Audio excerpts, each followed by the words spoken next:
Hey, welcome back to another episode of Please Be Happy. I know we had to cut the last one off a little early, but yeah, I had some things I needed to do, but I wanted to make sure we got one more video in before the New Year's in case any of you were needed some entertainment on New Year's, you know?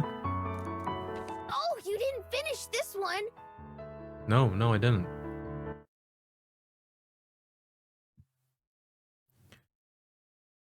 The three of us start to clear away the dishes, and I start to feel a little apprehensive as opening time draws near. I spend enough time in the library to know that I don't need to worry too much, but I can't help but be anxious. There are a lot of little details to remember, not just where books go. Not just which books go where, but stuff like names and special requests too. I always know I'm not going to be the fastest, since I'll have to just copy words and see which ones match instead of being able to read them. With all the practice and memorization I've done, I'm as ready as I'll ever be. So instead of dwelling on it, I make myself focus on rinsing the dishes, making sure I don't miss any spots. On the other hand, Aspen is positively buzzing with excitement, although I can tell she's trying to hide it. She flits from task to task, straightening things that don't need to be straightened up, and tidying up parts of the kitchen that aren't dirty. She hums to herself as she goes, sometimes popping up beside me or Juliet. And of course, Juliet herself is the same as always, calm and stoic. I thought she might be a bit worried about leaving the library in our hands, but considering she leaves it unstaffed most of the time, maybe not. At the very least, I'm determined to not leave the library any worse than when there's nobody running it. Finally, we finish up all the cleanup and chores. Thank you for your assistance. Are you two ready? Yes, whenever. As ready as we'll ever be, Juliet. Yep. Let's get the two of you set up then. Juliet leads us to the front desk, where there's a fresh stack of checkout sheets and a jar of pens, plus the computer for looking things up. I did a once-over before breakfast to make sure everything was as it should be. I'm sure the two of you know your way around the place by now, and that's really all there is to it. And if you feel the need, don't hesitate to wake me. Don't worry, we'll be fine. I'm like Cinderella. I intend to live my dreams for the precious few hours that I can. Do you have any questions, Miho? Or anything you'd like to go over again? I'm fine. I've done all the prep I can. All right then. If the two of you are all set up, then I'll be off to bed. I'll see you in a few hours. Have a good sleep. Good night. With a final wave, Juliet goes upstairs and disappears into her room.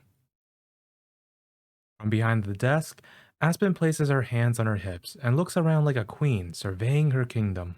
And now we wait. I take a seat in one of the two chairs and kick my feet back and forth. After pacing around a little bit, Aspen sits down too, curling a pen between her fingers. Nervous? A little bit. It's understandable. I was nervous on my first day of work too. I'm sure everyone is. I just don't want to mess anything up. Especially not on my first day. Relax, it'll be fine. Not that I think you will, but even if you do make a mistake, that's natural. It's how you get better at things, by doing them wrong until you figure out the right way. There's not much that can really go wrong, either. It's not like at a restaurant where there are customers paying money and with all kinds of different orders. If it takes you some extra time to find a book or put one away, that's no big deal. Yeah, I know you're right, but I still worry. I don't want to do such a bad job that Julia changes her mind about me or something.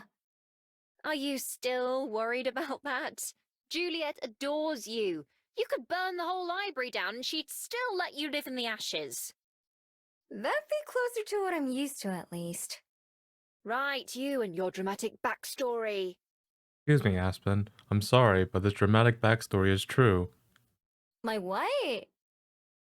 Backstory? Life story?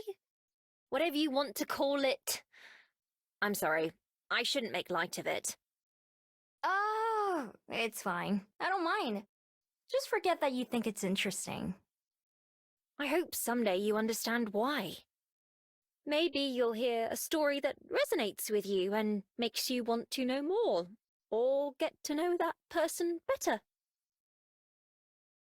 My my audio's crackling on my end. I think it's actually just my setup. Um, so I'm hoping that's not being caught up on your guys' end, because the last time this happened, it didn't. So I just have to deal with it. She pokes me in the side with her pen. Like me, when I met you. I guess that makes sense. Like when I talked to you and Juliet. Juliet, perhaps. Even I don't know much about her life before she came to Welly, and even that is fuzzy. And you? I know this makes me sound like a hypocrite, but there really isn't much to say about my past. For one thing, I don't have nearly as many years as you two.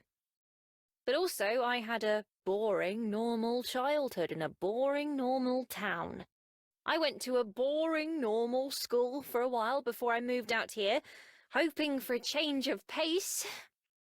But now I live a boring, normal life, just in a different city. I'll bet I wouldn't think it's boring. I don't even know what a normal town and normal school are like. Aspen opens her mouth to say something, but right as she does, the front door opens, and Aspen leaps to her feet. Good morning! The guest, a red-haired human, looks surprised. Oh, hello. Wasn't aware there was anyone working this early. I'm just helping out today. But Miho here is the library's new daytime caretaker. Hi there. I wave, but I'm not sure there's anything else I'm supposed to say. Luckily, Aspen seems to have it covered. Let us know if there's anything we can do to help. Cool. Congrats, Miho. I'm just here to browse. Thanks, though. Enjoy! She gives him a bright smile as he walks in and heads to the books before taking her seat again. Good job! Thank you. Why don't you greet the next guest? Do I have to do that for everyone who comes in? No, but a smile and greeting never hurt. Although we'll have to keep the volume down. Right. The door opens again, and a pair of twin dryads enter. Dryads? Dryads? I don't actually know how to pronounce that. I stand up, my legs feeling just a little shaky. Hi! Let us know if we can help. Neither of them speak, but they both smile graciously and nod in acknowledgement as they pass by us. See?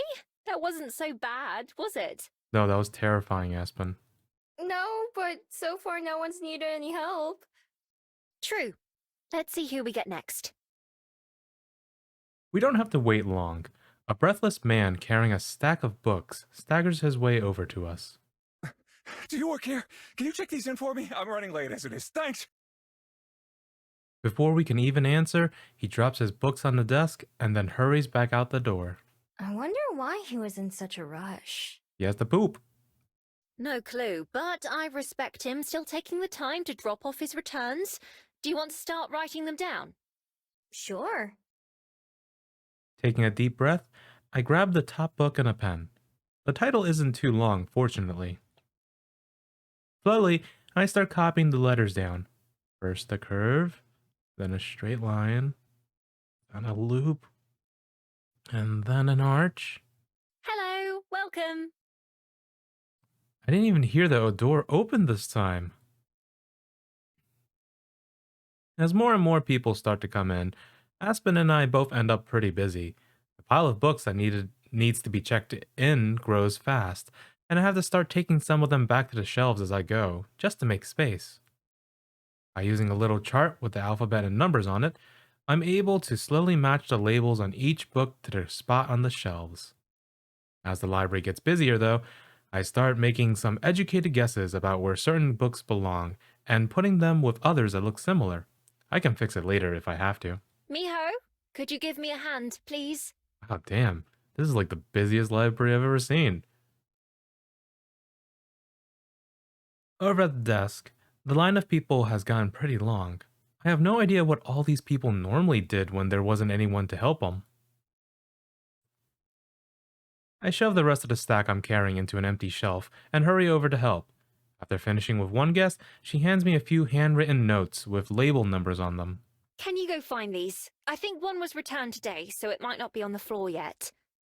Also, these ones were checked out in the wrong name, so they need to be corrected on the sheet. These 3 here are going to be picked up later, but we've been asked to pull them ahead of time, so make sure not to get them mixed up with the others. Okay? This job's hard. Got it. Maybe. You've got this. Thanks, Aspen. With a little cheer, she goes back to assisting people. I watch for just a moment. She's clearly in her element here. Even with the line growing longer, Aspen doesn't seem to be getting nervous. I can't say the same about myself, though. There's no time to waste. I bounce around the library, trying to find the books Aspen wrote down.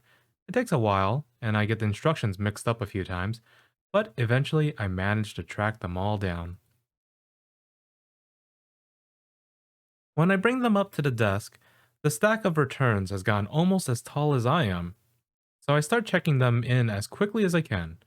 Meanwhile, Aspen has moved around to the front to give me more space to write and work. Alright, let's see. I grab the top book and start to copy, then the next, and then the one after that. Before long, they all start to blend together, and the letters seem to swirl and move around the page. Mio, are you okay, girl? I thought this was gonna be easy, but it's making my brain feel like soup. I'm determined to push through it, though, even if it takes me forever, which, at this rate, it just might. If Aspen weren't here, I don't know what I'd do, or what I'll even do tomorrow on my own. I can worry about that later, though. For now, I have to just keep doing the best I can. Book after book, line after line, guest after guest. It gets easier as the day goes on, but I wouldn't say it gets easy. But Aspen and I keep going, and eventually, we do start to get things under control and keep the chaos to a minimum. It's tough work, but not too tough. Maybe Aspen was right about something. The more I try, the more I feel like I can do this. Chapter 3: Old Scars and New Friends. Have a nice day. Thanks. You too. The kind old man takes his books under his arms and shuffles out of the library, a whoosh of cool air passing over me as the door opens and shuts. Whew. Finally time for a break. With no one else waiting to be helped, I glanced around at the dozen or so people milling about before plopping myself down on the cushions that Juliet sets up for me behind the desk. Who knew that working would be such hard work?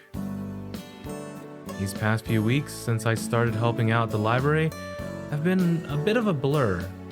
There's always so much to do. At least, most of it's pretty easy, like straightening out furniture or putting things away when they get left out.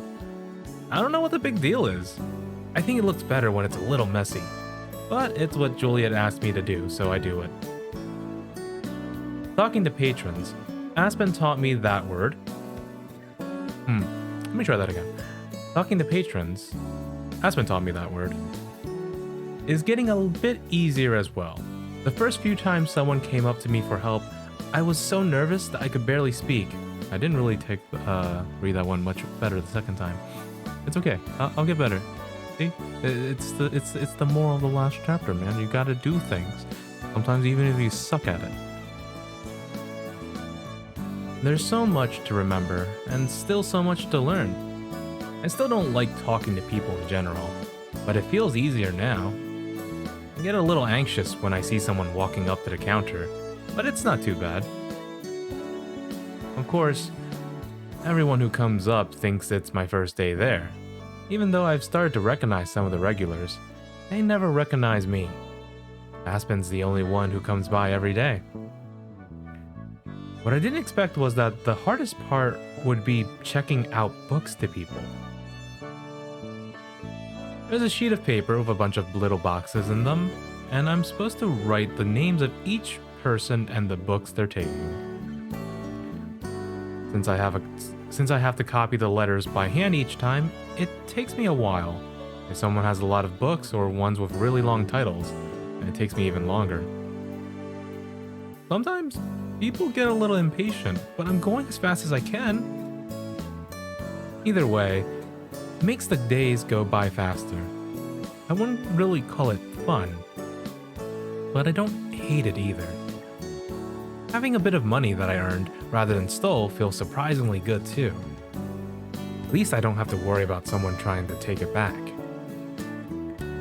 I hear the front door open again and look up to greet the new person, like Juliet taught me. It turns out to be a familiar face, my nerves settling a little as the sight of her. Hey, Miho. Hi, Aspen! Oops. Sometimes I forget I'm not supposed to be loud here. Hi, Aspen!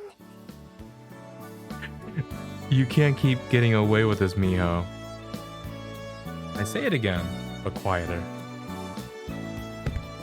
She comes up to the desk and sets down a couple of books that she just checked out a few days ago. Whoa! Done already?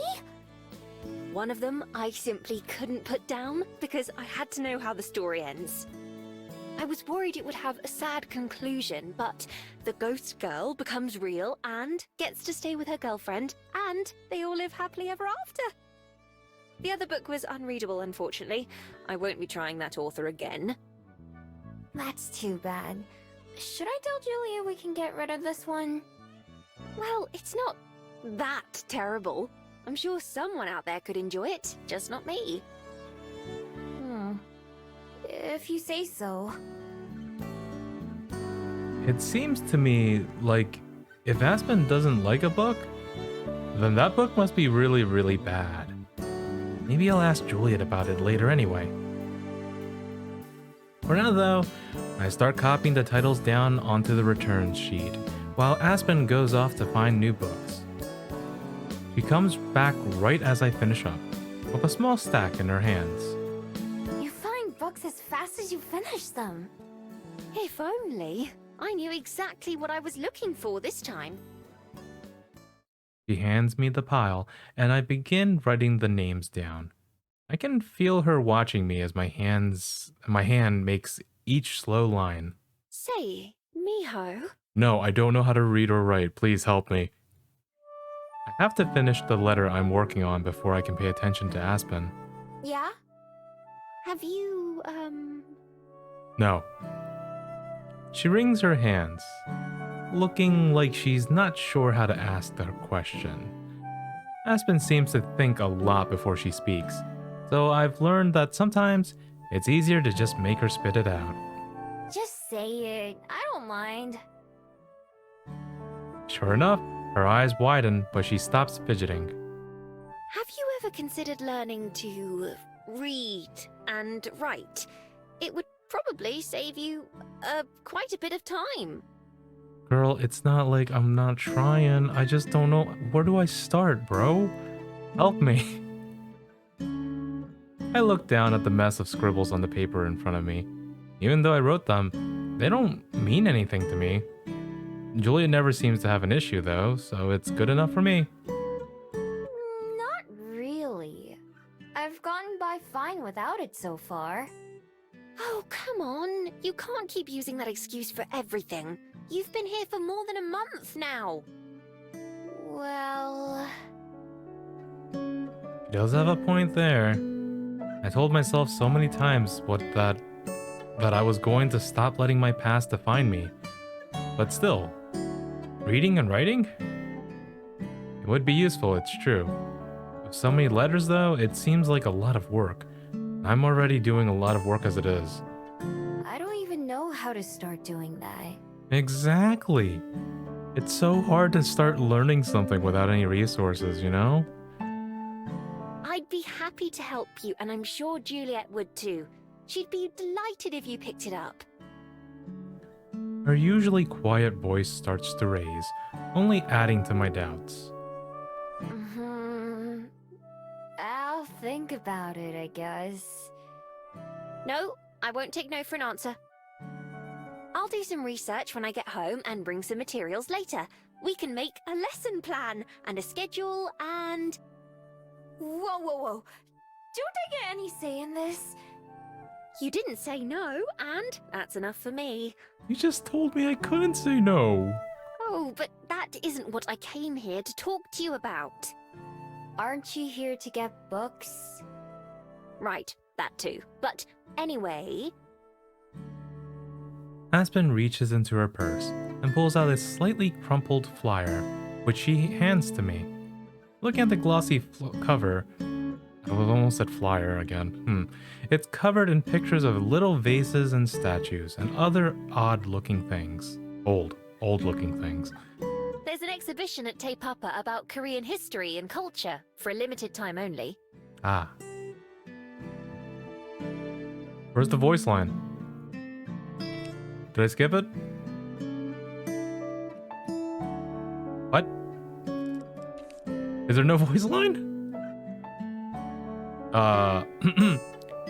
Oh shit, do I even attempt this? I thought you might be interested in seeing it. An exhibit at your dad? Yes. No, it's our biggest museum. Te Papa is one of the most interesting places in Wellington, perhaps even New Zealand as a whole. You can enter for free, so that isn't a concern. Look, there's even a map of how to get there on the back. After I flip the flyer over, she points to a map of Wellington that's very similar to the one I used on my first day here. This is the Bell House, so you just go up this road, turn here, then here. I nod as she explains, but it isn't really necessary. I might not be able to read, but I can at least use the map. Anyway, it's only open when I'm at work, so I won't be able to join you. But I imagine you might appreciate having some time to yourself too. Now that you mention it... Yeah. Dude, I'm like trying to learn Japanese right now, and I already know Chinese. I attempted Korean. I tried. It is difficult. It's been a long time since I've really had a moment to myself. Other than when I go to bed, I'm always around Aspen or Juliet, or the patrons at the library. That's another big change in me. I've noticed them more and more these days. I'll check it out. Thanks. Maybe they'll have something that can help me find my person. Aspen smiles, but it's a thin smile, like she's once again holding back from saying something. This time, however, she doesn't give me a chance to make her say it. Perhaps, yes. Right, well, I need to get back to work. My break will be over soon. Aspen's probably thinking the same thing I am. The person's probably dead. I just wanted to pick these up so I have something to read during any downtime at my shift. I'll see you this evening after I look up some reading resources. Tell Juliet I said hello. I'll do. Bye! Bye, Aspen.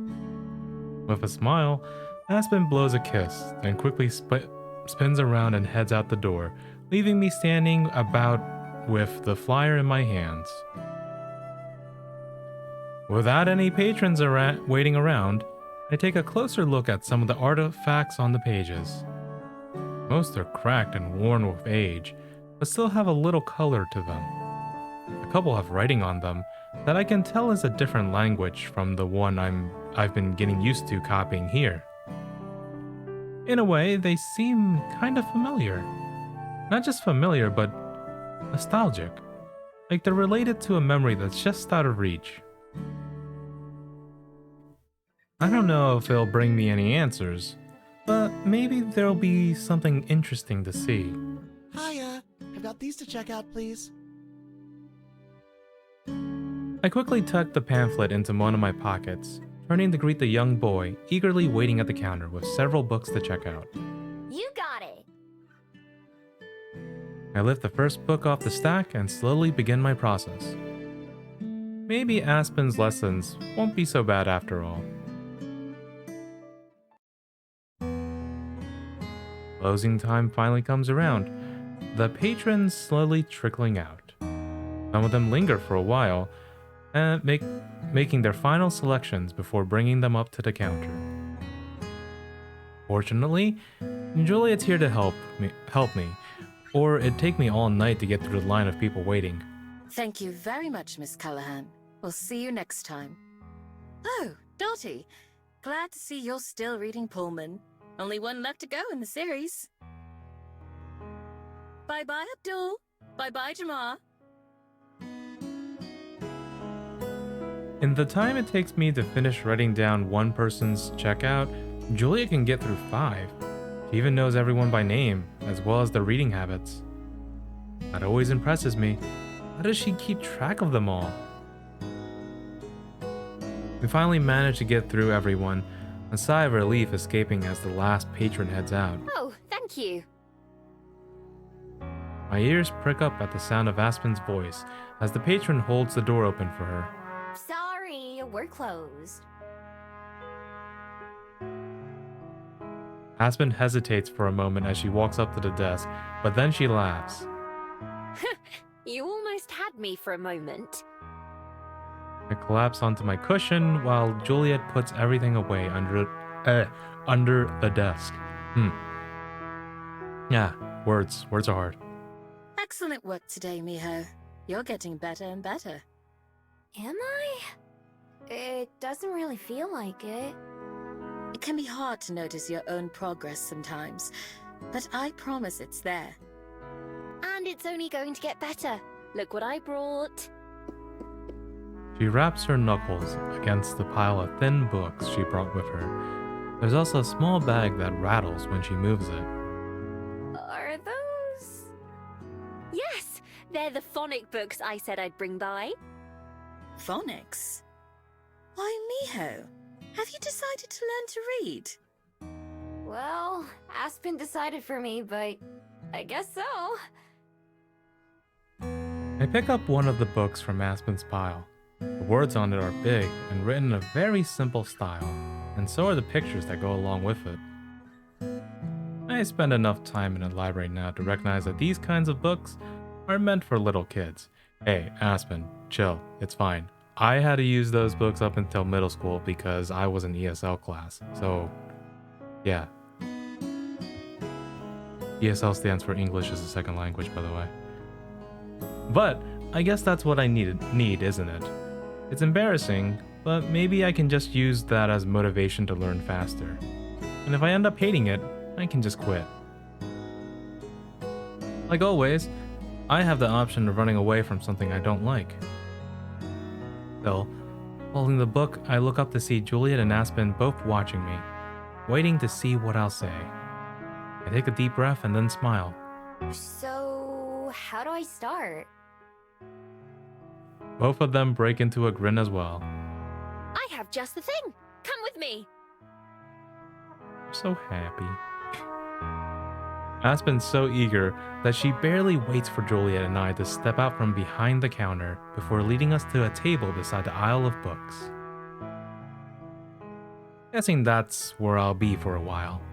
I pull up a seat while a curious Juliet hovers over my shoulder. She sits down and begins unpacking the bag she brought onto the table, turning out to be a bunch of pens and pencils. She hands me one before placing a small workbook in front of me. Let's start with with the alphabet. Juliet, would you mind? Your handwriting is much better than mine. Gladly. Realizing she's going to be a part of this, she quickly takes a seat to my other side and selects a sleek black pen. Opening the book, she brings her pen to one of the blank lines. So, to begin with, this is the letter A. The two of them take turns going through the different letters of the alphabet and showing me how to write them. Although I have a hard time remembering which is which, I pick up the writing part pretty fast, since I've already had a lot of experience at work already. Each of them writes an example letter at the top of my paper first, before I take my turn to try it. Juliet's handwriting is very precise and clean. It reminds me of something you'd see on an advertisement or book. Oh, Juliet can write in font. I can't do that. My handwriting's very poor. Aspen, on the other hand, is almost as messy as mine. Sometimes I'm not sure she's even writing the same letters as Juliet and I. That's because people with fast minds need to get the things on the paper so we go fast and then our hands go scribbly scribble. At least that's the copium I'm taking on this. After we get through the whole alphabet, they quiz me by holding up cards with different letters and asking me to name them. I get a lot of them wrong, but I do get a lot of them right too. When Aspen finally calls it quits for the night, I'm a little bit disappointed. So, how do you feel? I think you made very good progress for this being your first night. Indeed. You should be proud of yourself, Miho. I can't keep a little smile off my face. Maybe I am a little proud. It was Yeah. more fun than I thought it'd be. It was tough at first, but I think I'm getting the hang of it. You certainly are. Yes, if you work on it a little bit each night, I'm sure you'll make great progress. That's the thing about learning anything new, really. You gotta know that it's not... most things take a very long time for you to get good at, man. Like, dude, like I said, I'm trying to learn Japanese right now. I'm pretty trash. But, hey, compared to when I started, I can recognize so much more of the katakana and hiragana. The workbook that Aspen gave me already has a few pages complete because of how fast we were going. Do you think I could learn to read by the end of this week? No. Maybe with some great difficulty, but no. The look that the two of them exchange tells me my answer. Well, Not that quickly, I'm afraid. Even for the fastest learners, it still takes a few months to make much progress in reading. Yeah, because even if you know the letters, they don't really mean much until you know what words mean. Trust me, I've been there. Going by how quickly you picked this much up, though, I think you'll do just fine. Oh, I see. You're doing great, Miho. Keep it up. I'd been expecting this to take a few nights at most, but months? That's a lot longer than I was anticipating. I must look disappointed because Aspen frowns and leans forward. don't worry, I'm sure that time will fly by. As long as you're getting a little better every day, you'll be able to notice the results soon. Here, why don't you try this? Aspen gets up from the desk and maneuvers behind me. Putting her hand on top of mine, it's a little shaky, and I notice her face is red as she makes a point not to look at me. I almost jerk it away out of instinct, but keep my cool instead. I'm not used to people touching me, but I know that with Aspen, it's just a friendly gesture. Here, follow these lines. She gently guides my hand up and down across the paper, slowly forming the letters on the page with me. After 4 letters, she stops and scurries back to her chair. Juliet's snorts of amusement from my sides only confuse me further. Can you read what that says? I look down. The word on the page looks familiar. I squeezed my eyes shut, picturing the cards that they were holding up and what each letter sounded like. Mm, me. Miho! With a jolt, I realize it's my own name. Juliet and Aspen both clap excitedly, a blush forming on my cheeks. Oh, look at that. Look how cute she is. Yes! You did it! I still can't shake the feeling that it's kind of embarrassing to have them cheer me on for something so simple. Looking down at the paper with my name on it, let me try that again. Looking down at the paper with my name on it, though, I have to smile a little too. This is the first time I've written my own name. Even if I did have Aspen's help, it's the first time I've read it myself too. Stare at it intently, committing the shape of those letters and the motions to make them into my memory.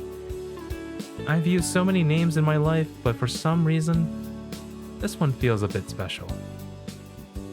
As for good measure, I write it down a few more times to practice. Each time it gets a little bit less shaky and more legible. Thank you. Seriously. Yeah, small victories, man. They're very important. Very, very important. Even if it wasn't my idea to start with, it feels like a new milestone in my life already. The start of something else that's new. I can add that to the list. It's our pleasure. Right. Especially since, I did kind of force you into it. It's okay. Turns out I need people to make me do stuff sometimes. I'm certainly good at that. You'll have to wait until tomorrow for more, though. I've already stayed a bit too late as it is. Oh my, I hadn't even noticed the time. It sure did fly by, didn't it? As she gets up to leave, Juliet and I take to our feet as well. Before realizing it, I let out a yawn. I'll leave all this stuff with you, Miho, so you can study at your own pace. I'll try to come by at nights as well to help you practice. And you're always welcome to ask me for advice too. Thanks. I'm gonna practice during work too, when I don't have anything else to do. That sounds wonderful. Good night, you two. Thanks for having me over. Bye, Aspen! Good night, Aspen. We'll see you soon. With her trademark smile and wave, Aspen leaves the library. The two of us watch her go as she heads out into the night's darkness outside. I imagine you must be tired too, right? Yeah. Now that you mention it, I really am. Don't worry, Miho. After a good night's rest, you'll commit more of what you learned to memory.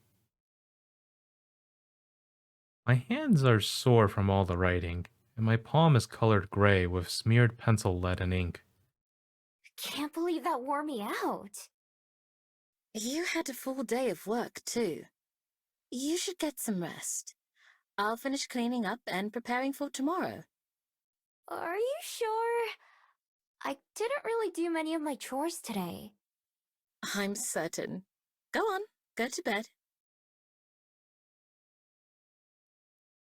Secretly glad to be heading to bed rather than doing more work, I start to head out. As I look back, Juliet playfully waves me out of the room. Good night. And thanks again. You're always welcome, Miho. Have a good night. With a pause for another yawn, I stretch and head up the stairs. I'm going to sleep well tonight. I can't yawn high pitched enough to do a Miho. As I lie in bed and wait for sleep to take me, I reflect on my day like always. Today was a good day. I accomplished a lot and I feel proud of myself. I can tell that Juliet and Aspen are proud of me too. That's taken some getting used to. It still weirds me out to think that people care about me, that they think of me even when I'm not around them. They're excited for me about things that don't affect them. It's weird, in a good way. Now that I think about it, it's been a while since I've had a bad day. The shock and uneasiness of having a safe place to live and a stable life have worn off, and my daily routine has just become just that, routine. I thought I'd never get used to things like this. They'd never be real for me. Well, it turns out I was wrong. Rather than constantly overthinking everything, I've gotten better at just going with the flow. And I think that's something to be proud of too. Rolling onto my side, I look around my room. It hasn't changed too much since I moved in, but it's still distinctly, let me try that again. But it still feels distinctly mine. This isn't just a space that I happen to be in. Smiling, I close my eyes and roll onto my other side. Just when did I become so sentimental? It's hard to say, but maybe that's okay too. I don't mind who I am right now, and my friends don't either. That's enough for me. With peaceful thoughts like that drifting through my mind, I also drift off to sleep. Work's been quiet today, with only a handful of patrons coming in at all. The few still here keep to themselves, quietly reading and browsing the aisles. I'd normally be bored on a day like this.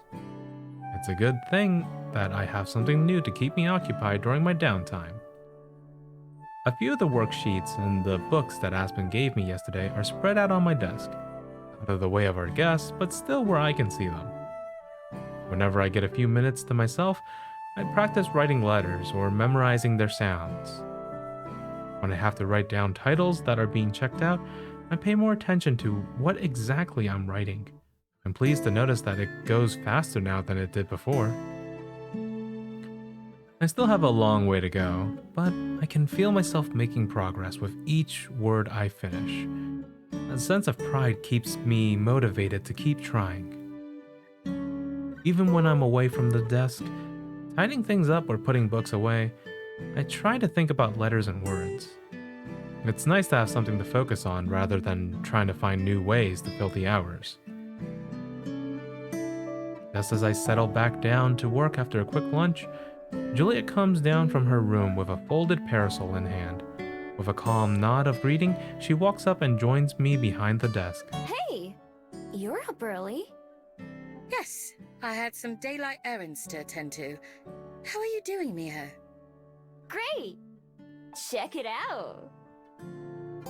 I show her one of my worksheets, which was really just a blank piece of paper. On it, I've written my name over and over to practice. The first few, okay. Most of them, fairly messy. I think I got the hang of it by the end of the page, though, and those ones are more legible. I offer the paper to Juliet, who looks it over with a smile. Great job! I'm very proud of you. Thanks. I'm proud of me too. What kind of errands are you running? Need any help? Not this time. I'm just making a couple deliveries that can't wait until the evening. Will you be alright here by yourself? Yep. I think I've got the hang of everything by now. I'm pretty used to handling my duties on my own. If there ever was a problem, it wouldn't be hard to go find Juliet to get her help. That hasn't happened yet, thankfully. Excellent. I know I've said it before, but you've been a great help around the library. I appreciate your hard work. Oh, it's not that hard. Besides, it gives me something to do. That's nice to hear. Don't forget to take some time for yourself and have fun every now and then, though. I think that's some advice that Juliet herself should follow more often, but I keep that opinion to myself. I will. Actually, I'm going to the museum after this. Aspen told me there's an exhibit all about Korea going on there. So, I'm hoping maybe I'll learn something useful. Useful? Yeah, like about my person. Oh, I see. Juliet gives me the same small smile that Aspen did when I mentioned my person yesterday. I know they think it's probably hopeless, but I can't give up. I don't understand how they don't understand, since both of them always talk about caring for those close to you and making lasting bonds. Still, Aspen and Juliet have both done too much for me to hold that against them. Well, I wish you the very best of luck. You know you can always ask me for help if you need any. I know. Thanks. Anytime. I'm going to head out now, but I'll make sure to come back early enough for you to go to Te Papa. Sounds good. I'll keep studying and working until then. Bye! Keep it up, Miho. Also, yeah, like, person's probably dead. That's kind of, yeah. Goodbye, Miho. Bye, Juliet. As Juliet goes out the front door, she pops her parasol open to protect her from the sun, then strolls out and joins the day's crowd. I stare at the now closed door, thinking, I wonder if either Aspen or Juliet have ever felt the same way about someone as I have about my person. It's a hard feeling to describe. It's something warm. I may have forgotten a lot over the years, but I've never forgotten their face or voice or the way they smelled, like charcoal and paint. All those things are too important to forget. It's kept me going my whole life, been my entire reason for existence. At least, until arriving in Wellington anyway. Even with my new life here, I can't just abandon my old one. Not entirely. Ah, sorry. I'm coughing off mic. I think I swallowed that in a weird way.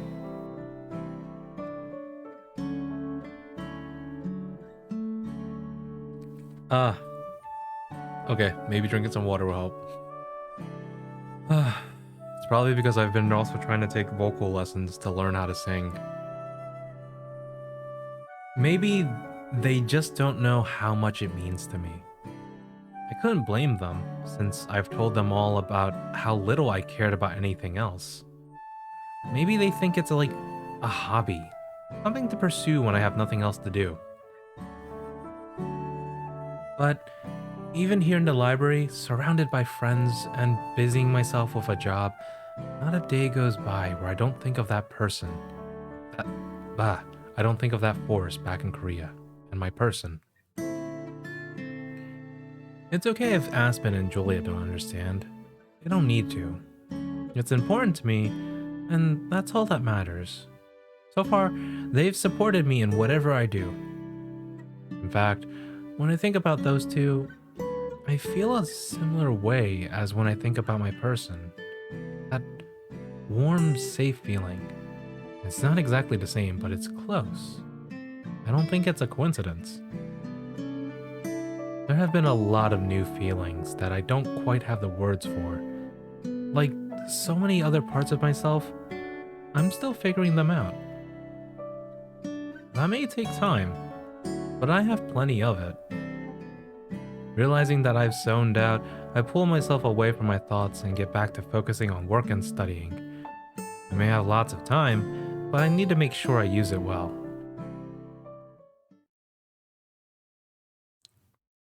Only an hour or two later, I look up from my work to see Juliet returning from her errands. Pulling up her parasol, she soon joins me at the front desk again. Hello again, Miho. I tried to hurry back so you'd have plenty of time at the museum. You can go ahead and head off. I can handle the library for the rest of the day. Cool, thanks. I tried to clean up and do as much as I could before you got back. Thank you. I appreciate it. Enjoy yourself. You'll have to tell me all about it when you get back. Will do. I put away my study materials in my room, and then, with a big thumbs up to Juliet, leave the library. Fresh air again. Since I've been spending so much time inside since I've started working, my walks and time outside are more refreshing than they used to be. The birds singing sound prettier too. The scent of food wafting up from the town smells tastier, and I'll bet even the grass would feel softer if I was in my fox form to feel it. It's been a long time since I've transformed, now that I think about it. I need to stay focused for today though.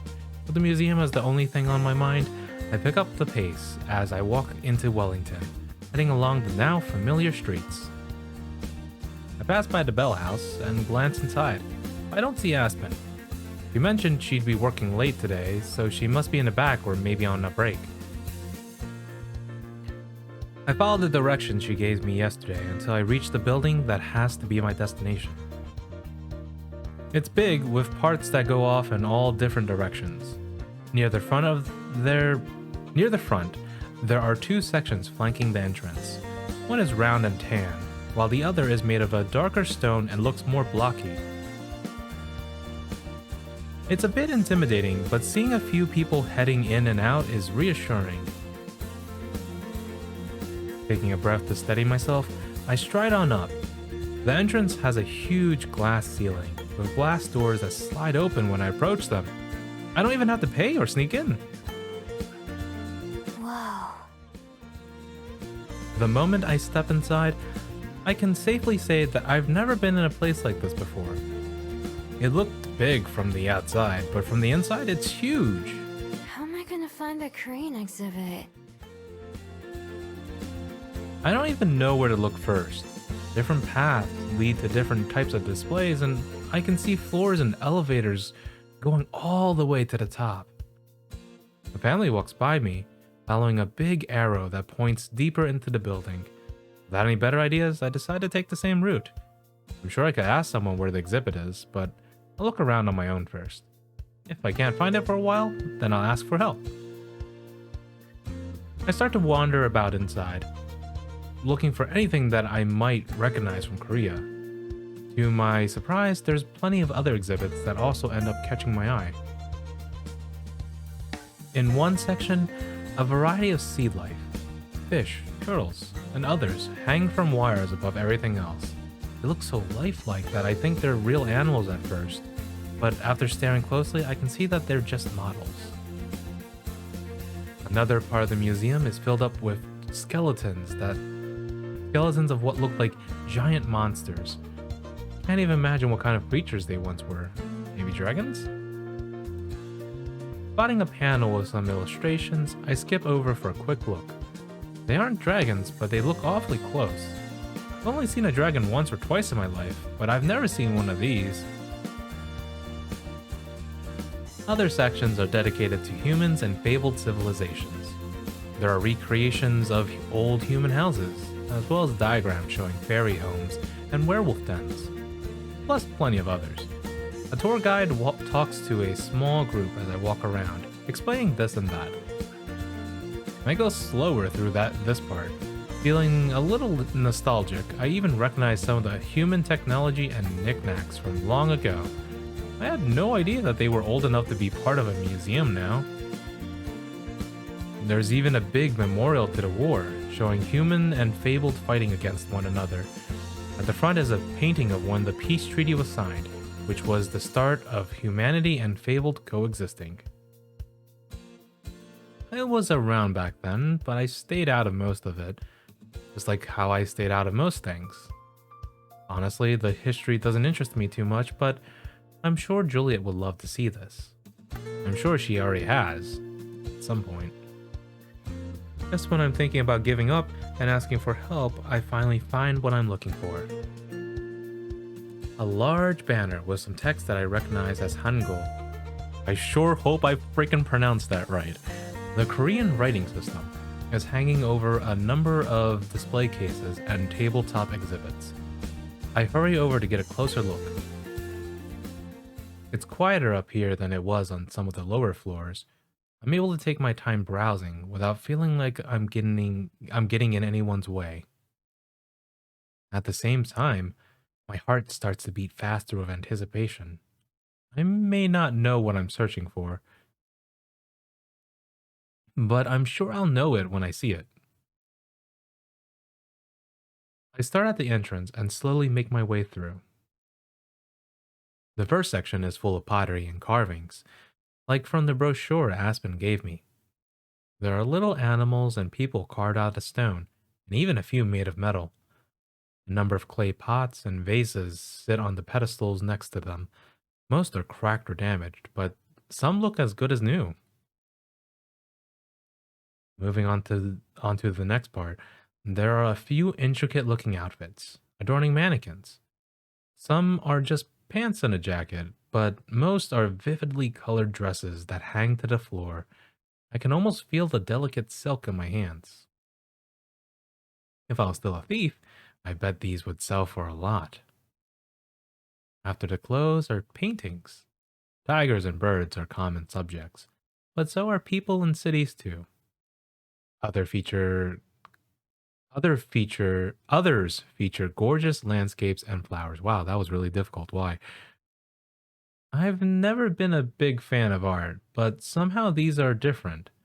Looking at them doesn't make me feel sad, but it makes me feel something. Like I'm wanting something I can't have. Suddenly it comes to me.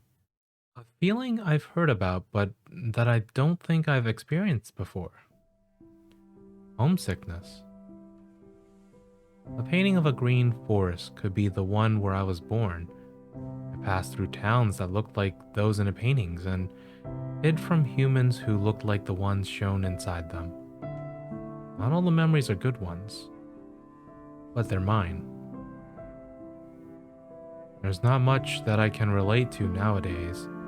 In terms of people or places, I have friends now, sure, but I don't have much in common with them. It's never mattered much before, but now I wish I could reach out and touch the paintings before me, just to feel something from the same era as me. Of course, they're behind ropes, which keeps me well back. I reluctantly start to move on again. Just as I do, a certain painting catches my eye. It's small and displayed out of the way in a corner, as if no one thought it was important. The edges are jagged and torn, but the crucial parts is still there. On one side, there's a fox surrounded by trees and leaves. Its fur is a different color than mine, but it's still clearly a fox. Just across from it is a human-like figure. She's dressed in an outfit similar to the ones I was admiring, but that's not what stands out the most to me. On her head are two pointy ears and several long bushy tails peeking out from the bottom of her dress. When I look at the fox again, I notice that it also has more than one tail. I breathe in deeply, as if I could inhale the scent of the forest just from this artwork. Another Gumio? I take in all the details I can. She's smiling, but a sharp fang makes her smile look sinister. The hand of her side has long claws instead of regular fingernails, claws that are clearly meant for ripping. Whatever she's looking at and smiling at is missing, being part of the torn section. There's just a small part that remains. A pair of boots on the ground, surrounded by the edge of what must be a pool of blood. Only then do I notice the blood around her lips and on the ground beneath her claws. And then, the unmistakable bone-white bead hanging from a string around her neck. It's glowing like the moon. I instinctively raise a hand to my neck, feeling my own bead. It's reassuringly warm to the touch. Somehow, I get the feeling that the one in the painting would be ice cold. This portrait of a Gumio leaves me conflicted. There's the same longing I felt looking at the painting of the forest, but those claws and blood, those feel foreign and detached. Is this how most people view Gumio? It would explain the fear and terror that seemed to follow me wherever I went when I was younger. The curses and threats from farmer and townsfolk whenever they saw me. It wasn't until after the war, when the fabled became more common in human lands, that I felt comfortable without my ears and tail hidden. Even then, I get some dirty looks just for existing. Threats were usually reserved from when I got caught stealing. Though I've never been like the Gumio in the painting. Stealing is one thing, but hurting someone? That just isn't me. I wish I'd been able to explain that to them. I wonder how different my life would have been. I tear my eyes away from the painting, but I know I'll be thinking about it for a long time to come. There's no point dwelling on what could have been. I passed through the rest of the Korean exhibit quickly, barely glancing at the artifacts that I haven't seen yet. It isn't until I nearly left the gallery that I see something that makes me pause again. In a small and unremarkable display case among many others, there are a number of delicate scrolls. On each one, a few old-style Korean characters are written. I don't think they're Hangul, but I don't know what they're called. They do look familiar, though. I left my own scroll back at home for safekeeping, but I don't need it with me to compare. The sweep of the brush strokes and the shape of the characters, the shade of the ink. Closing my eyes and breathing in deeply, I swear I can smell them. My person. I press my hand against the glass. This is the closest I've been in hundreds of years. After centuries of looking, I finally... Hey, no touching! I leap backwards as someone shouts. I look around and see a middle-aged woman wearing a badge and a museum t-shirt stalking towards me angrily. The instinct I thought I'd buried kicked in. It's time to run. Backing up, I look around for a getaway route, but there isn't one. I'm surrounded on almost all sides by cases. The only open direction is the one the attendant is approaching from. Think, Miho, think. There has to be a way out of this. Could I jump over the displays? No, they're way too tall. Maybe if I transformed, I could get past the attendant.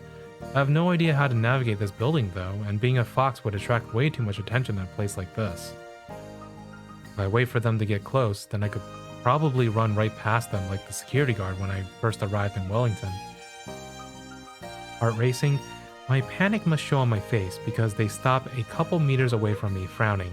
Hey, it's not that big a deal. Just please keep your hands off in the future. With a shrug, they turn around, leaving me alone. That's it? My hands are shaking as I watch them retreat, expecting them to snap around and come after me. And of course, that doesn't happen, and I'm very slowly able to relax. All I'm left feeling afterwards is a lot of embarrassment. Looking around me, I'm glad that there aren't many people in this area. Nobody's looking at me either, whether out of politeness or because they just didn't notice. My face is burning red, and I look down at the scrolls again just to hide it. I sigh. Maybe it was silly of me to think that I could change myself entirely in such a short time. Considering I'd just been remembering the old days and all the abuse I went through from humans, it makes some sense. After I settle down a little, I turn my attention back to what's really important. While I know that these scrolls have to be from my person, they don't help me much on their own. There's a little card in one corner of the case covered in text. It might have something useful written on it, but that doesn't do me any good. I considered trying to copy it all down to have Aspen or Juliet read it to me later, but there's so many words that I'm not sure I could get them all. I gulp, looking over at the museum attendant who I was so scared of just a moment ago. I do have one option. Summoning all my courage, I approach them slowly. They're just a regular person, I remind myself, like Aspen or Juliet. Or even like me now, just doing their job. Excuse me? Now, I hope that's polite enough. As she looks over to me, her face doesn't look annoyed. more bored. Can I help you? I'm sorry for touching the glass. I was wondering if you could tell me a bit about those papers, like who wrote them. Like I said, it's no big deal. It's just a safety precaution so nothing gets damaged. Anyway, there's an informational plaque in the corner. It should have all those details. Would they even believe me if I said I can't read?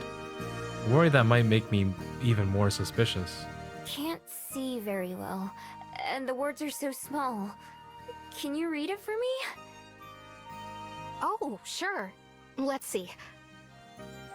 That was almost too easy. They don't question or analyze me at all, simply walking over and leaning in next to me. Says here these were some of the first works by a calligrapher whose name was Jong-in in the 17th century. They were a scholar who lived in Korea and... The attendant keeps reading, but I'm not listening. I've already gotten what I came for. Name.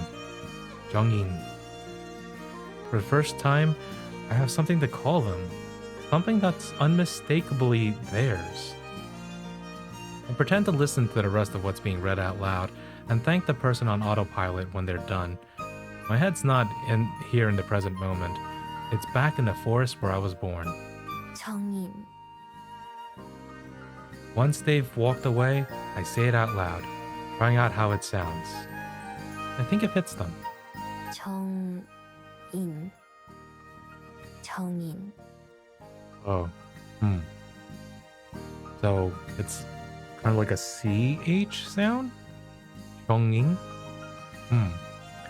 Wow, see, this is what I mean. Korean's difficult, bro. 정인. 정인. Okay. I say it over and over again, making sure I'll never forget. Finally, I have something to go off of. Feeling a little bit dazed from the enormity of the moment, I find my way downstairs and wander out of the museum. I can't wait to tell Juliet and Aspen. Yeah, they probably already know, and they probably also know that he's probably not alive anymore, right? Yeah. I'm so excited that I end up missing my turn to take me back to the library. Lost in my thoughts about what'll happen when I get there instead. I don't even recognize that I've zoned out until I reach the edge of Mount Victoria, right where the city streets turn into parkland. Oops. Good thing I can find my way back from here. I'm still within the area that I've visited before, so I'll be able to use the mountain as a landmark to find my way back. I hum to myself as I turn back, head abuzz with pleasant thoughts. If I give Juliet my person's name, I'm sure she can help me track them down. That's what she specializes in, after all. And I'm sure Aspen will want to hear all about their life too. She loves stories, and I'm sure Chonging will have a lot. I'm not sure how they'll feel about seeing me again. I doubt they ever expected it to happen. They'll definitely be surprised that I'm not just the fox they met back then, but a person now. I have a feeling they'll at least be as glad as I am. I may be halfway home before I realize that I'm not alone. The prickling sensation in the back of my neck is unmistakable. My instincts are telling me that someone else is nearby. I'm still near the mountains, but it's practically empty here. I can hear the sounds of other people in the distance, but they're all hidden by the trees and hills. I whip my head back and forth, but try as I might, I can't work out where they are.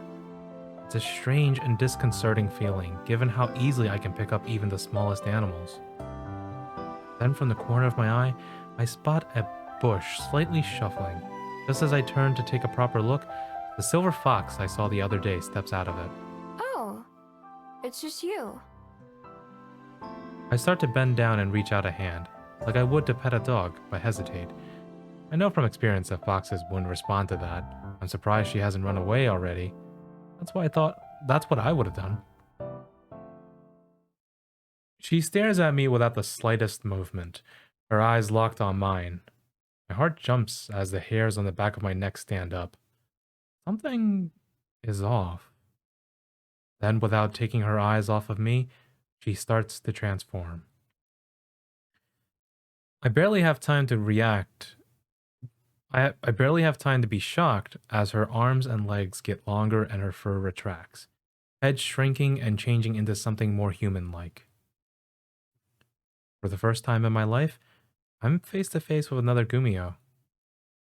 My throat tightens and goes dry, my vision narrows, and my ears start ringing in shock. It's as if all the world has fallen away, except for me and her. The silver and black clothes she's wearing seem to shimmer in the moonlight, like the skin of a snake waiting to strike. Hanging loosely on her frame, the wrapped fabrics around her body and face make her appear almost formless.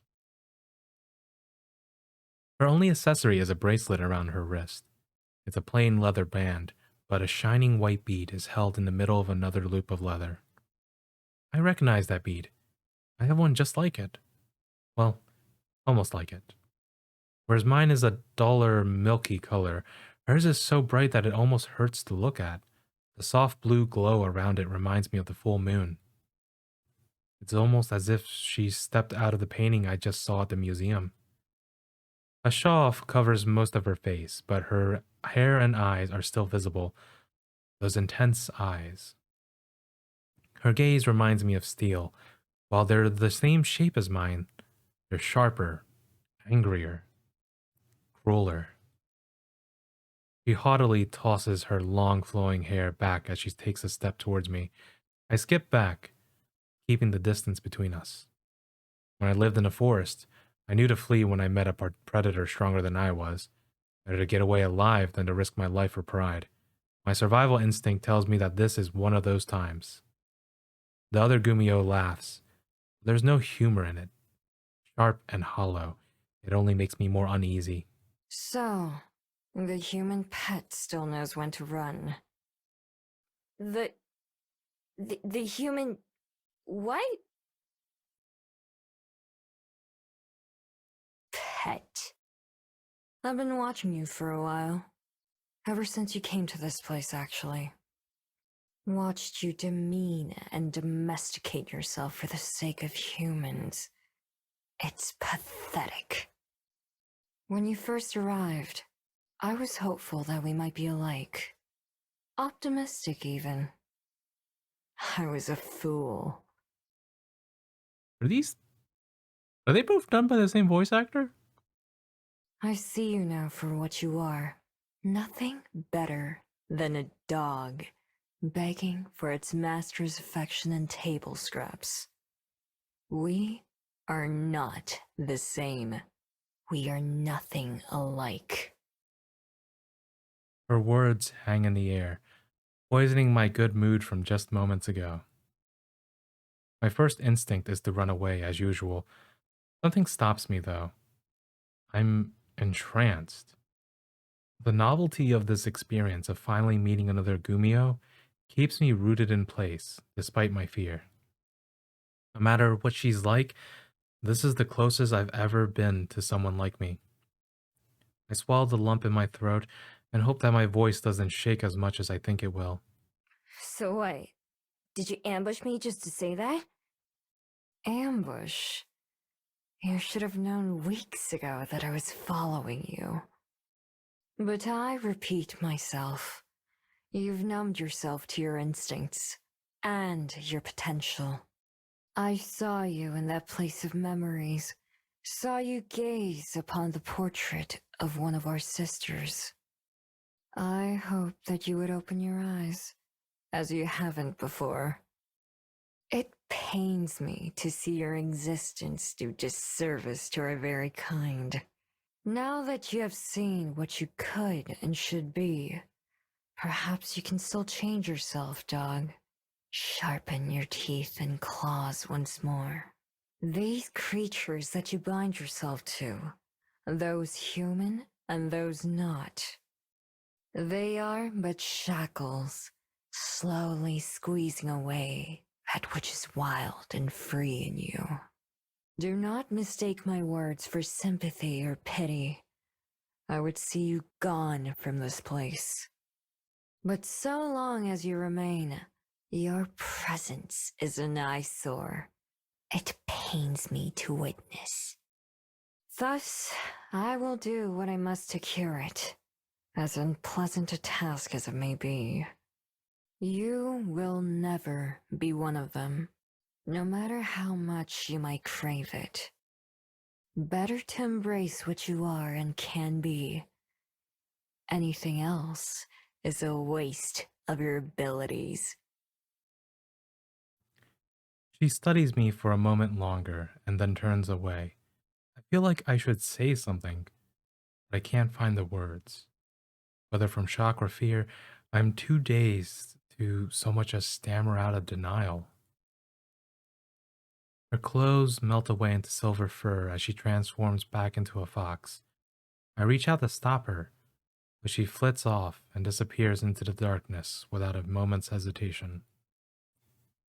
The world around me rushes back in, my skin suddenly feeling cold in the night air. The rush of emotions going through my head evaporates, and the adrenaline that was running through me ebbs away. I'm left just standing there, alone. Closing my eyes, I muster the strength that I haven't tapped into in weeks. My bead warms itself as I transform, my body following the same motion as the other Gumios. I try to start chasing her, but my first steps on four legs are shaky. I've grown unfamiliar with this form, almost stumbling over just trying to move. Maybe there's a bit of truth in what she said. I take a few more steps towards the brush, but soon give up. Even if I caught up with her, what would I say? What would I do? I'd only make a fool of myself. There's a scent on the wind that I couldn't notice as a human. It is unmissable as a fox. I recognize it immediately from a long time ago on one of my first mornings here. When I first woke up from my den near the mountain and stepped outside, I knew that someone had been there. It was her. She really was following me from the beginning. For a moment, I watched the place where she disappeared, then I transformed back. I don't really feel like a fox right now. I don't know what I'm feeling. Some of what she said is true. I haven't used any of my talents in a long time. My clumsiness when I'm in fox form, my original body, is a reminder of that.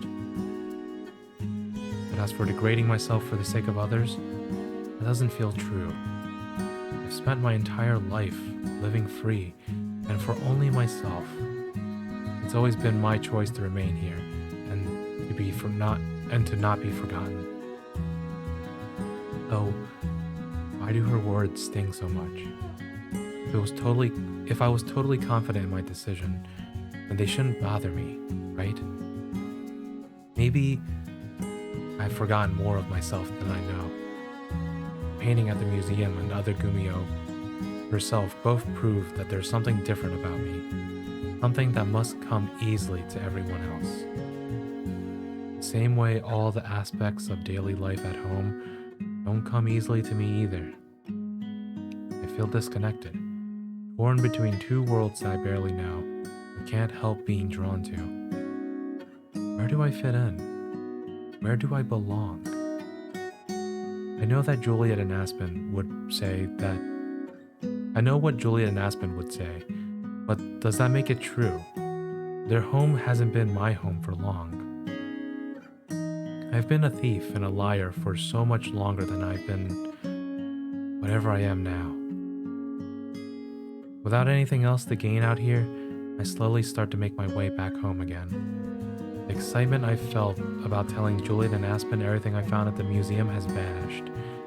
They'll have to wait for another time. After a quiet walk through the empty streets to the library, I quietly slink inside, trying to keep Juliet from noticing. I just don't feel like talking right now. It seems to work.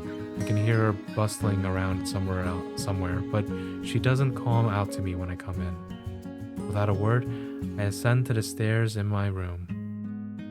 I ascend the stairs to my room as quickly and quietly as I can and climb under the covers. It's far too early to go to bed. I don't know what else to do. If I'm awake, my thoughts will only be a bother. Better to sleep it off and hope that I feel better in the morning.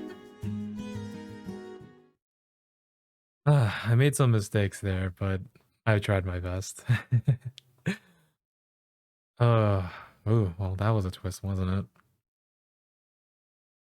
Yesterday's events, both the good and the bad, linger in my mind while I perform my usual routine of tossing and turning in bed before I get up. Now that the shock has worn off, I feel a little better about what's happened. I wonder if I'll have forgotten all about the other Gumio by the end of today. In fact, now that I think about it, it's possible I had met other Gumio before and just forgot about them. Everyone forgets meeting me, so maybe it works in reverse too? Rather than dwell on the idea, I choose to ignore it. There's no way to know. I'll just drive myself crazy wondering. Instead, I keep myself busy by making myself more presentable for work. Heading to the bathroom, I clean myself up using the soaps and shampoos given to me by Juliet. She's helped me so much ever since I started working here. Looking into the mirror for one final check before I head downstairs for breakfast. I can't help but think about what the other Gumiho said. How I've domesticated myself. My spotless face looks back at me, framed by fluffy and pampered hair, and I can't deny that I've let myself be spoiled by others, content to just go along for the ride. Snap out of it, Miho. I lightly pat my face, like I've seen Aspen do sometimes when she's getting ready to start her own job. I'm not sure what it's supposed to accomplish, but it makes me feel a bit more confident. Heading downstairs, I'm treated to the familiar scent of fresh cut fruit and frying eggs, as well as the pleasant sound of Aspen and Juliet chatting about books. When I enter the kitchen, I'm greeted with the two smiles. Morning, Miho. Good morning. Good morning. Breakfast will be ready soon. Cool. I slide into my usual spot at the table and grab some apple slices, munching on those while waiting for the other two to get back to the conversation. Instead, both of them look at me expectantly. So, how'd it go? The museum? Of course. What else? Was everything all right? When I didn't hear from you last night, I was fearing the worst. Oh, nah. It was fine. They even had what I was looking for. There were some more scrolls by my person.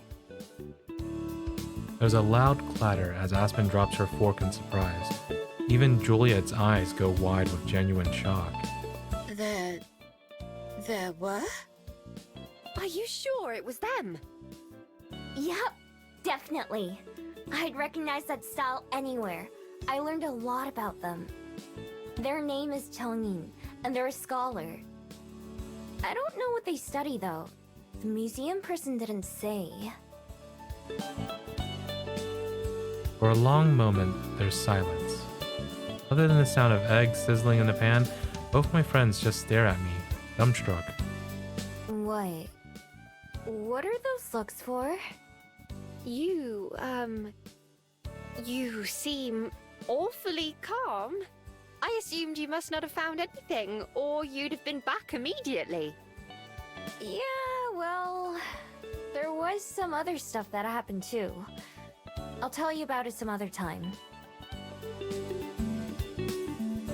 It's tempting to tell them about the Gumio, if only because I know they'd reassure me about everything she said, but that's why I can't tell them yet. Not yet. In a way, I'd just be proving her right. Well, alright. We'll be here whenever you need us. Thanks.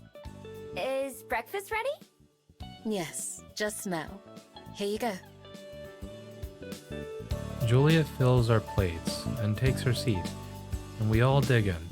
It's a quieter meal than usual, with only the sound of chewing and silverware scraping against the dishes. I feel like Aspen and Juliet are having a conversation in their silence. Of course, they'd expect more from me. They'd expect more from me too. And right after leaving the museum, I was that excited. I am still excited, of course. It's just been tempered a little. I still plan to ask Aspen and Juliet to help me get in touch with Chongqing, but I want to wait until I can do it with a clear head. Once everyone finished eating, I gathered up the dirty dishes and take them to the sink. While Juliet washes the pans and Aspen wipes down the tables, another routine morning. I'll see you two later. Thanks for breakfast. My pleasure, as always. Bye! With that, Aspen politely takes her leave and heads out the door. Juliet and I then go into the library, ready to start the day. Or end it, in her case. I head to my spot behind the front desk and begin getting everything ready. The checkout sheets, my pens and pencils, my study materials, and so on. Are you all set, Miho? Yep, I've got everything I need. Wonderful. Well, I'll leave you to it then. Have a good day. You too. Sleep well. From the way Juliet lingers halfway between me and the stairs, I can tell she wants to say or ask something else.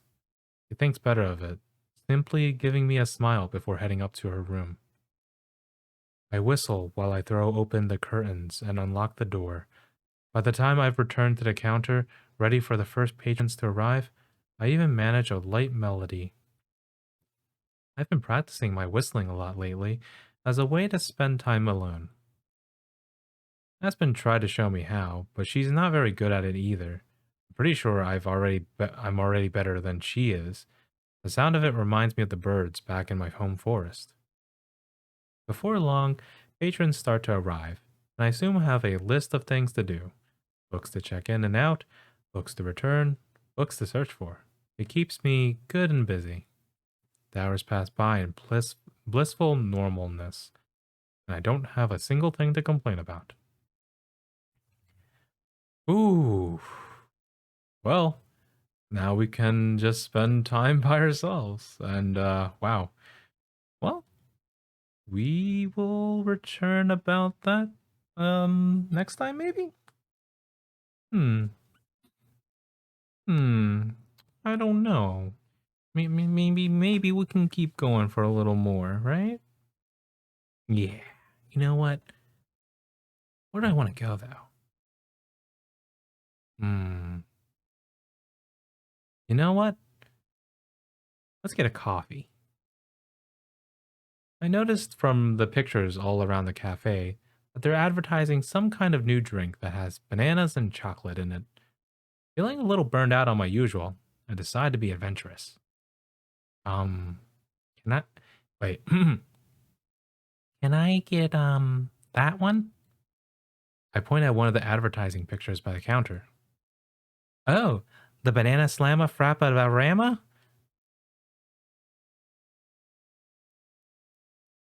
Okay, game, you got me there, but like, please, don't do that.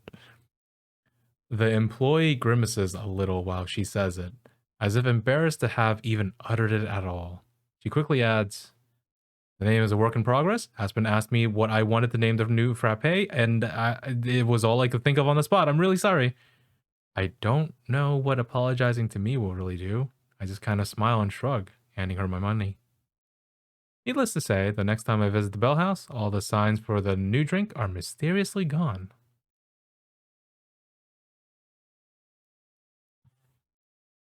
It's a rainy Thursday morning, and the library's as dead as I've ever seen it. Even Aspen didn't come by this morning, simply because she didn't want to get soaked. We'll see each other later instead. The only patrons here are the ones who don't mind the weather, so I have to make sure they don't drip on any of the books. Before she went to bed for the day, Juliet left a bundle of towels near the door for anyone who needs one. At least it makes my work easier, and a slow day means I have extra time to study. I'm able to remember most of the letters by now, and even read a few words. I haven't told Juliet or Aspen about my progress, because I want to surprise them with it later. After an hour or so, I set aside my pencil and gaze out the window, with my chin resting on my palm. Huh. It stopped. It's still cloudy outside, but the worst of the rain seems to be over. I get up and walk to the window, looking around at the soggy view. I leap backwards in surprise as something splats against the glass in front of me. Whoa! At first, it looks like a puddle of water that's stuck to the window, but then it starts to wiggle. I stare in confusion as a pitiful-looking face forms in its middle, then frowns at me. Suddenly it hits me what I'm looking at. This must be a water elemental. I've never seen one for myself before now. They usually hang out in the rivers or lakes, but I've heard they'll sometimes come out to dry land when it's rainy. That must be what this one did. Now that it stopped raining though, Oh no, you could dry up. just like a fire elemental can die if its flames go out, a water elemental like this could be in trouble if it doesn't stay wet. The weather might still be damp, but the sun is starting to poke through the clouds. Okay. Wait right there. I'll go find something. I don't know if it can understand me, or even hear at all, but I wave at the window and hold up a finger to try to show that I'll be right back. After a quick peek to make sure there's no patrons waiting, I hurry to the kitchen and dig through the cabinets, hoping to find a pot or something that's big enough. The biggest one Juliet has is the one that she uses to make pasta, and even that might be too small. Besides, I'm not sure she wants the taste of water elemental to be there every time she tries to make spaghetti. Where else? I could just wake Juliet up and ask her, but I should really try to solve this myself before bothering her. Instead, I start hunting through the other rooms for something that might help. There's nothing in the bathroom, nor in the library area.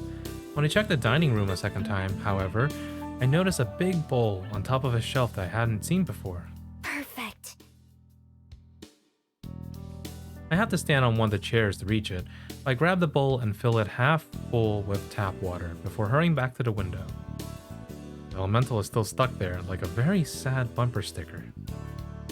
It already looks a bit smaller, but it ripples with excitement when it sees me, its frown shifting into a watery smile. I head out the front door and skip around to the window, squelching through the wet grass as I go. Here you go. Come on.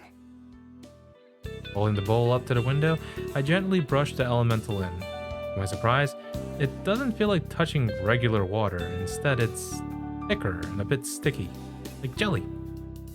The elemental starts to slide into the bowl and bubbles, which I hope is a good sign. It doesn't mix with the water in the bowl, but instead kind of hovers, with water both above and below it. When it gets itself fully into the bowl, it almost fills it up. The water sloshes over the edge and onto my hands, leaving the bowl almost dry except for the elemental itself. The bubbles stop, and an uncertain-looking face peers at me from the bottom. Alright. Let's get you inside and figure something else out. I hold the bowl as steady as I can and try not to spill any more as I go back into the library. Just like the guests at the library, I have to make sure not to get any books wet. There's an empty side table near one of the reading chairs, so I set the bowl down there. The elemental seems fine for now, but it looks worried again. It reminds me a lot of Aspen. I'm not sure what else to try. I rack my brain, trying to think of something. I might have missed it in the bathroom or kitchen. Wait! That bathroom! That's it! Kneeling down in front of the bowl, I try to reassure the elemental, which is doing its best to stay absolutely still and not slosh. Okay, don't go anywhere. If you even can. Just toss it in the river. Running to the bathroom, I plug up the bath and set the faucet to max. This ought to work for a bit. Leaving the water running, I go back and retrieve the bowled elemental. This time, I end up spilling more of the water, but luckily it only hits the ground. The tub is about half full by the time we get back, which should be perfect. I turn off the faucet and carefully pour the elemental in. How's that? There's a stream of excited bubbles. Cool. Sit tight, and I'll find something we can use to get you back to the river. More bubbles. Quickly, but not in as big of a rush as before, I go to resume my search on the second floor. Because this place is so big, there are still a few rooms that I've never seen. I'm pretty sure Juliet wouldn't mind me going in since I'm trying to help someone out. The first room that I try is a closet, filled with towels and bed sheets and laundry stuff. And the room after that is locked. That's weird. I try the knob again, in case it was just stuck. Nope, definitely locked. I wonder what's in there. I've never paid much attention to that door before, since it's so far from my room. I drop to all fours and try to see under the door, but it's too narrow to see anything. Another nearby door isn't locked, and even better, is in a closet. Aside from the doorway, which isn't particularly bright, it's pitch black when I step inside. I flick on the light switch, but the bulb fizzles and dies right away. It only takes a moment for my eyes to adjust to the darkness, and what had just been dark smudges turns out to be a bunch of boxes and assorted junk. A storage room. The whole place is covered in dust. I guess Julia doesn't come in here either. Peeking into one of the boxes, it's filled with old kids' toys, like dolls and stuffed animals. Another one has some folded up clothes. Just as I'm about to give up and try another room, a half-covered object in the corner catches my eye. A heavy blanket is draped over a glass box, which is full of more random junk. I haul it all out and remove the blanket, smiling at my find. It's a big fish tank, just like the ones I saw at the museum. Score! After I turn it over to shake out as much of the dust and debris as I can, I triumphantly take the tank to the kitchen sink to rinse it out before hauling it to the bathroom. Look what I found! When I set the tank on the edge of the tub, the elemental floats up to the top of the bath and ripples. It takes some maneuvering to hold the tank under the faucet, but eventually I'm able to figure it out and fill it up. Then I use the bowl from before to scoop up the elemental and dump it into the tank. Perfect, right? More ripples and bubbles. Okay, let's get you to the river. I wrap my arms around the fish tank and lift. I nearly tear my arms off. That's heavy. I didn't notice when I was just getting the tank set up, but with all the water in it, it weighs a ton. It's way too heavy for me to carry to the front door, much less all the way to the river.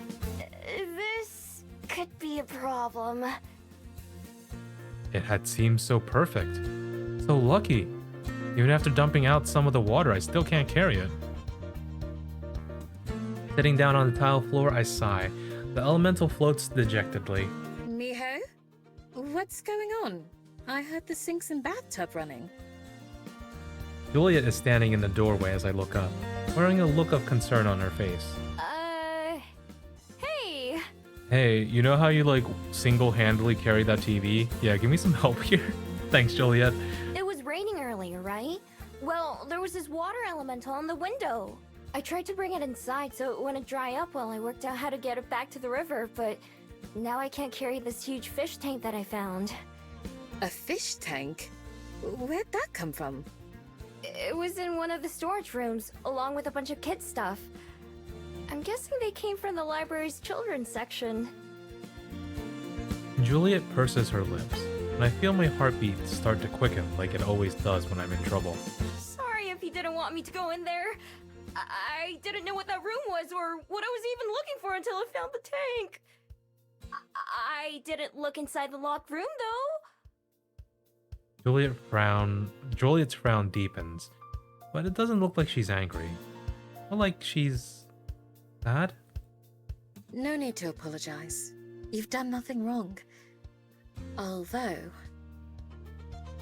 I wait for her to finish her sentence, but it doesn't happen. Although... Never mind. It's nothing. Let's focus on helping our friend here first. She reaches into the tank and scoops a handful of the water before dripping it back onto the floating elemental. The creature seems to enjoy it as far as I can tell. Any ideas? An idea comes to mind after you mentioned that storage room. I'll be right back. Okay. I sit back and relax as Juliet departs. I'm glad she didn't get upset at all, after all. But something was definitely bugging her. I wonder what it was.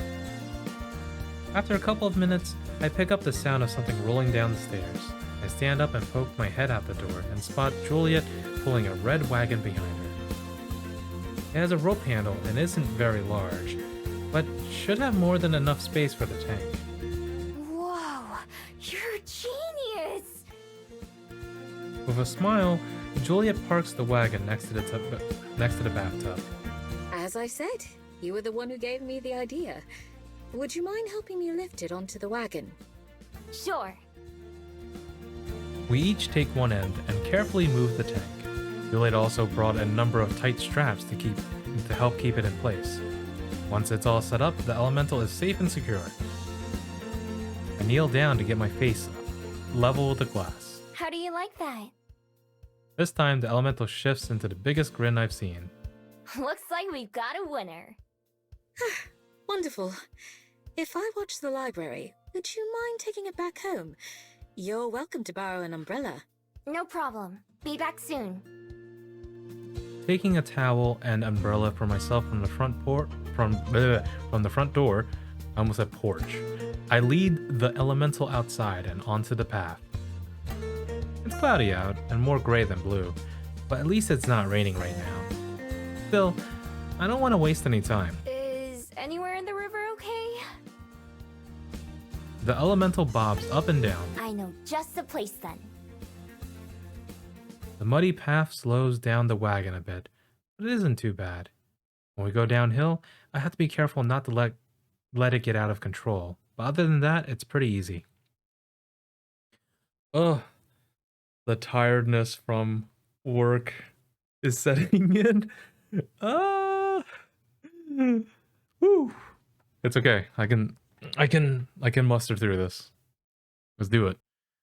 From the bottom of the hill, it's not too far from the spot I had in mind. I noticed a small abandoned ramp into the river way back when I was still living in the woods, but it wasn't useful to me then. Don't know why anyone built this place, but it sure worked out for me. Kneeling near the bottom of the ramp, I wrap the wagon's rope around my waist to keep it from rolling away, then undo the straps from the tank. With both hands, I gently tilt the tank onto its side. The water and elemental spill out, flowing down the dirty concrete and into the river. The water begins to churn immediately, bubbling as if something huge is coming to the surface. A rushing sound echoes about the empty area before a torrent of water suddenly shoots upward like a fountain, arcing clear over me. As I look up, I see the elemental shimmering within the water, catching the light from the sun. For one brief moment, the most beautiful, vivid rainbow I've ever seen hovers before me, so close that I could touch it. Then the water and elemental crash back into the river, and everything goes still. I smile, certain that I understand. You're welcome. Woo! Okay. Cool. Glad we cleared that up. Next time we'll help Kid, and I think that's his mom, with divorce problems. Because I don't think cool fisherman granddad, uncle man, is in any trouble.